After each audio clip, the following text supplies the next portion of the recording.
Welcome everybody, it's Gracie the Yogi here. I hope you're loving these podcast style videos. Today we're going to be talking about the 5 stages in the recovery process and the dangers to them. Basically, I'm going to be going into what not to do when you're in your process of change or recovery through something. Okay, so when you're in the first stage, you're in the impact stage. So this is the stage of the impact of whatever is going on. And this is where you're questioning your identity. And you're looking at, how will I define myself on the other side of what's going on? For example, how will I define myself now that I've been diagnosed with depression? How will I define myself now that I'm a single mom? How will I define myself? And internally, the person may experience a sense of loss, a sense of failure, a sense of ego in a way that's questioning their ego, who they are, and it questions their ability to see themselves or how they see themselves. Now here's what not to do. If you know somebody that's going through this stage, don't see that person as once broken, always broken, and that person will not be able to function again. Don't look at that person through the lens of their illness or through the lens of them being a single mom, for example. Look at them as a person. And so I use the single mom example because I am a single mom. And I know that there's a stigma behind it. I know that there are a lot of people who judge me. I don't surround myself with those people because they're miserable inside. But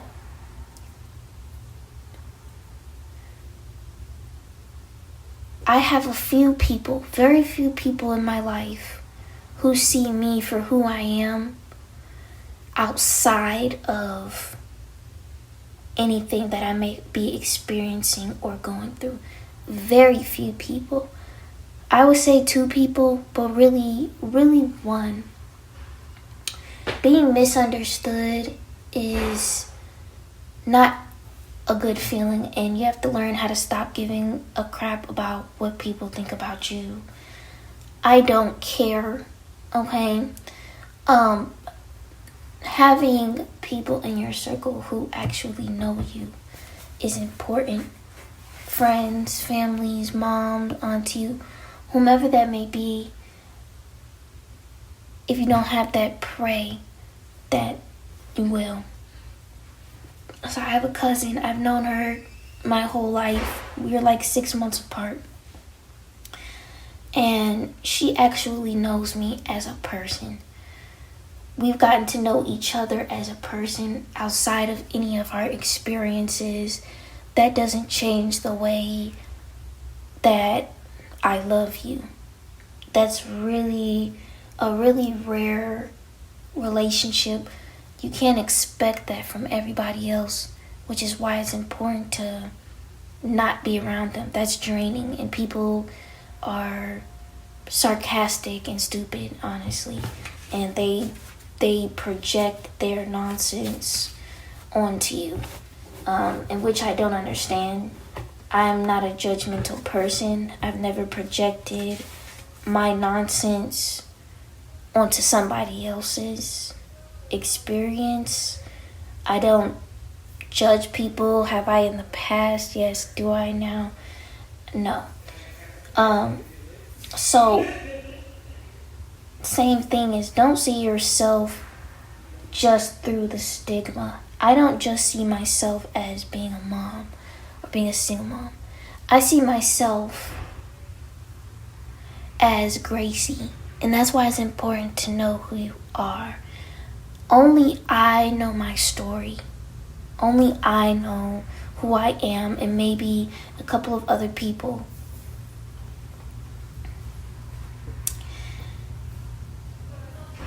So know who you are. Because no matter what happens, I know my story. And that's why I don't listen to people and their crap. Okay? The second stage, when you're in the limiting belief stage and you're the questioning of the possibility. So how will I relate to possibilities when I have redefined myself as a single mom or as mentally ill or something like that? Basically, this is where you're deep into the limiting beliefs, and the impact of the illness or whatever is going on is causing you to have all these limiting beliefs, and you're not ready to acknowledge that there is change.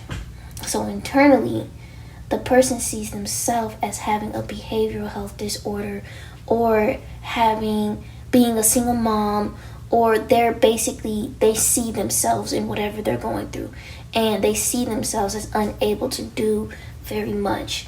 Externally, others see them as disabled, or as a single mom, or as whatever may be going on, and will not be able to do for themselves. This is the stage where people feel bad for you. I don't surround myself with people who feel bad for me. Why do you feel bad for me? What's making you sit there? First of all, what is feeling bad for me solving? Are you here to solve any problems? Are you going to help? But I'm not asking anybody to feel bad for me. It's like when you're on the phone with someone and they know you're going through a life transition or something, and they make a comment like, "Oh, I feel so bad for you," or "I'm praying for you," or "I'm not this helpless little cat. Thank you for the prayers and the best wishes, but I'm not this poor little cat on your front step begging for attention. I'm fully capable of changing my life." And who wants to have a change in their life or be going through something and somebody's sitting there saying, "I feel so bad for you"? It's okay to, express your sorrows in a certain type of way, but repetitively, or if the relationship with that person starts becoming surrounded by them feeling sorry for you, and then that becomes that relationship dynamic, that's unhealthy. So if you know somebody that's going through a transition, or they've been diagnosed with mental health issues, or they got substance use or something like that, seeing that person as not capable to do for themselves is actually worse. Now, I know you're probably like, what if they're actually incapable to do for themselves? You have to understand if that may be true, it depends on the circumstance. However, it's not your job to confirm that and repetitively let them know that they can't do for themselves. Be mindful, because I've seen a man tattooing people with his feet. He didn't even have any arms. The average person would be like, "You want to be a tattoo artist? You don't have any arms. So how are you going to be a tattoo artist?" That's not my decision to make for somebody. It doesn't even matter. I'm sure there's people in wheelchairs who do things literally with their eyeballs and their tongue. I think there's some billionaire or something in a wheelchair, his name's Steve or something, he still does stuff with his tongue or his eyeballs or something. I've seen a video of a lady with no legs driving a truck. They set up the truck for her to be able to control it with her hands.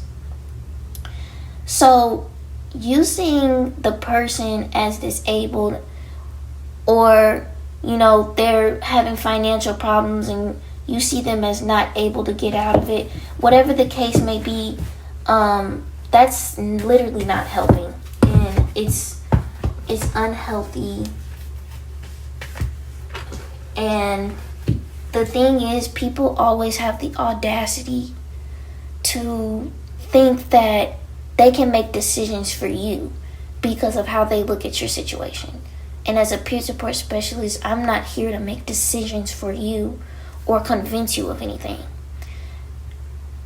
Regardless of what it is, this is your life path.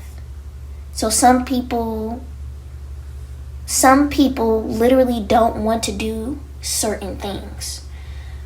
I've sat down with maybe like a caseworker or certain type of therapists and people that are supposed to help you. And when I tell them I don't want to do something, they're like, well, why not? Because this could do this and this could help you. I mean, what do you think? It's not your responsibility to make decisions for my life. You need it in this office. Sorry for that interruption. Yeah, it's not your responsibility to make decisions for me. And I felt deeply that way for a while. When you're looked at as the black sheep, or you're very misunderstood, people think that they can make decisions for you or know what's best for you. As a peer support specialist, I don't do that. I help you find out what you believe is best for you, because this is simply your life. Okay? Then we get into the third stage. Change is possible. This is the stage where you're questioning the risk. How will I relate to the need to risk if I am going to change? Internally, the person is afraid of a return to their old habits or symptoms and feels safe where they are. Let's talk about this. Sometimes you feel a lot safer even in a toxic environment.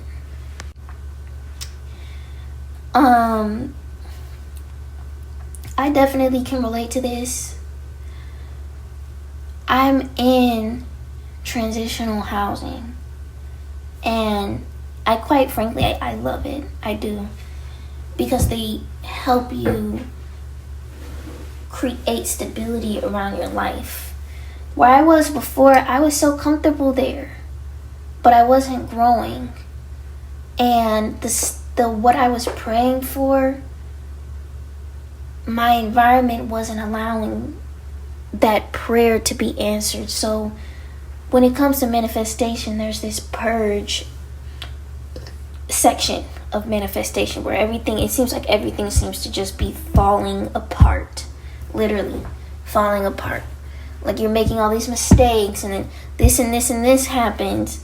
And even through the falling apart, there's good things that come out of falling apart.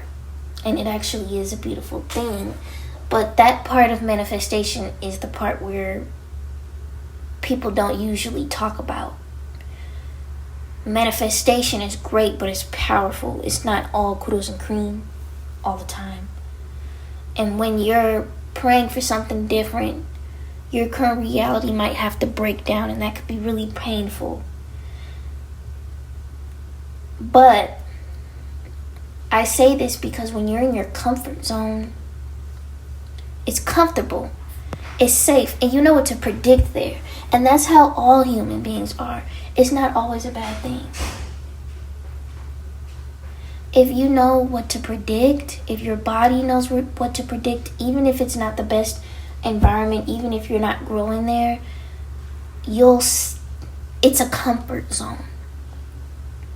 When you're realizing that change is possible, it's possible for me to make a change,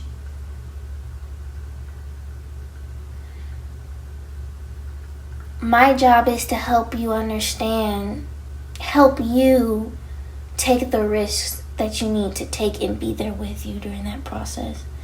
So internally, the person is afraid of a return of going back to the habit or the symptoms, and they feel safe where they are. Externally, others tell them that they finally have symptoms stabilized, do not rock the boat. In other words,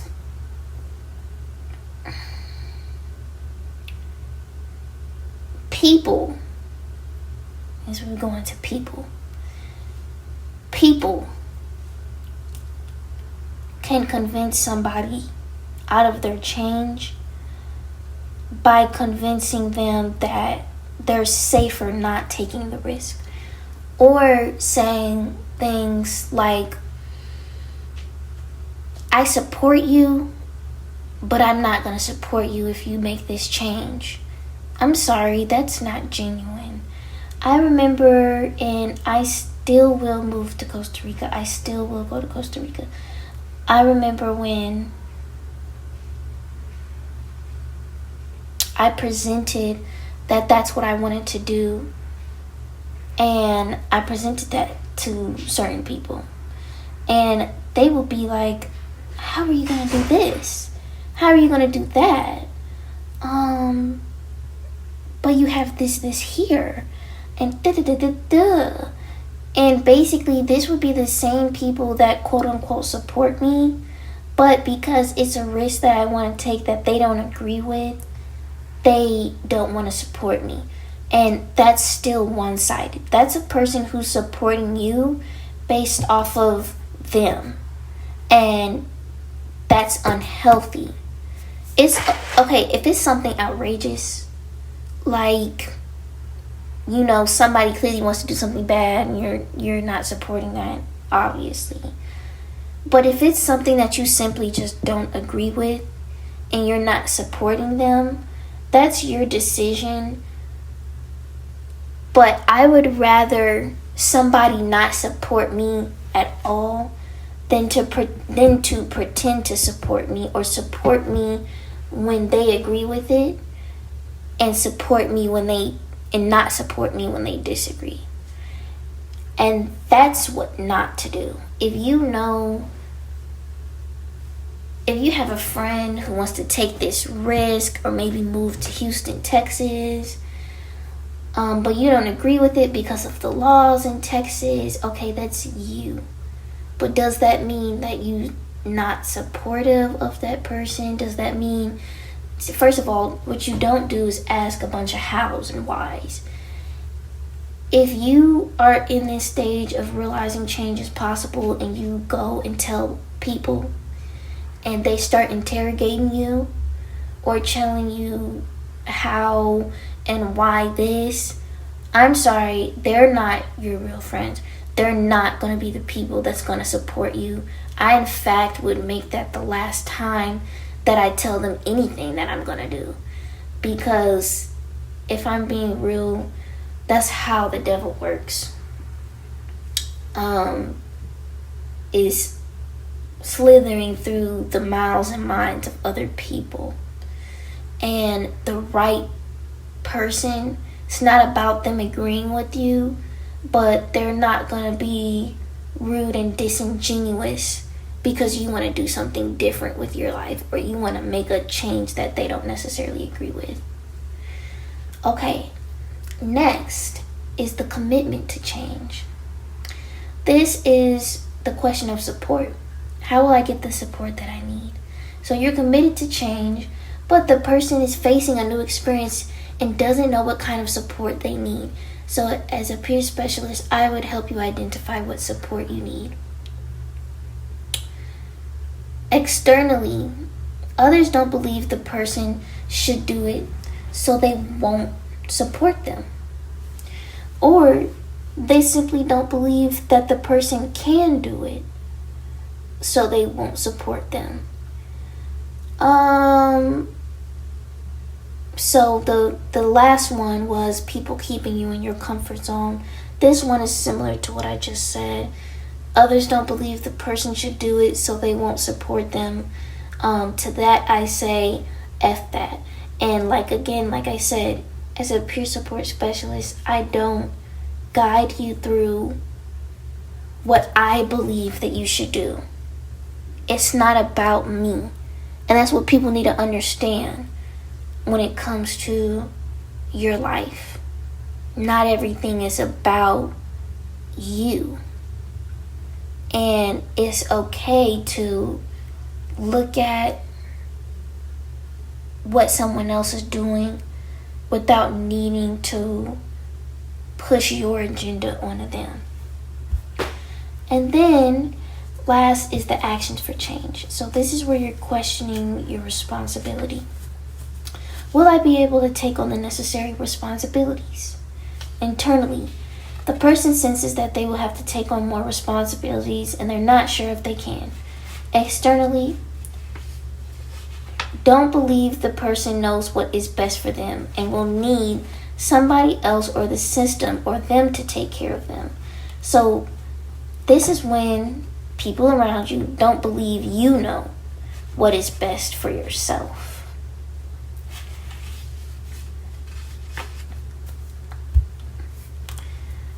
I think a lot of us have been there, especially if you're a young adult and maybe your parents or older people, they're like, you don't know what is best for you, so I'm gonna make the decision for you. Or you don't know what is best for you, so I need to take care of you. That is not the best response when somebody's trying to take actions to change their life. Because when you think that somebody doesn't know what's best for them, or you think that that person is stupid, you're still not giving them the autonomy to learn and to make decisions over their life. So, in a way, it's disingenuous. It's still like you being in your own agenda. Now, not that you're not allowed to agree. Every relationship is different, especially the parent and child relationship. However,